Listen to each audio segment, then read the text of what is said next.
just about daylight. Most of the men, including myself, had suffered from extensive battle fatigue because we had been awake for over 48 hours, and we were just about wiped out. I knew that we had to have some reinforcements, and I discussed this with my sergeant, Sergeant Johnson, and he said, "We don't have any reinforcements." I said, "Well, they'll be charging us any minute. We can't hold them off." He says, "I know it."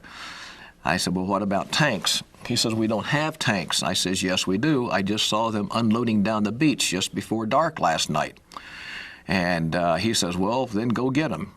So I gave my Browning automatic rifle to my assistant and took his M1, and I started running down the beach area to where these tanks were half a mile or a quarter of a mile away. Well, I had gone perhaps 100 feet when the silence was broken by a bugle blowing charge. This is the bugle that's written up in some of the official reports.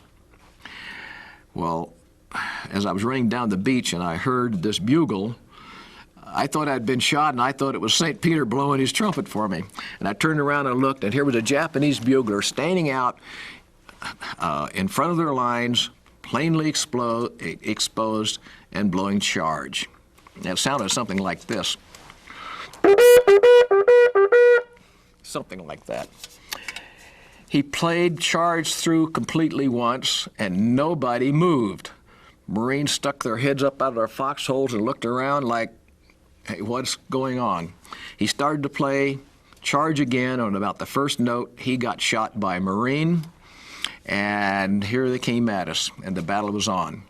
Well, I speeded up my attempt to get the tanks up there, and I was back up with 4 tanks in about 15 minutes.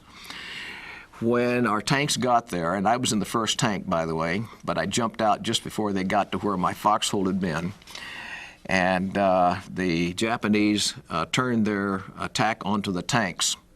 And the battle lasted for close to an hour before all the Japanese were annihilated.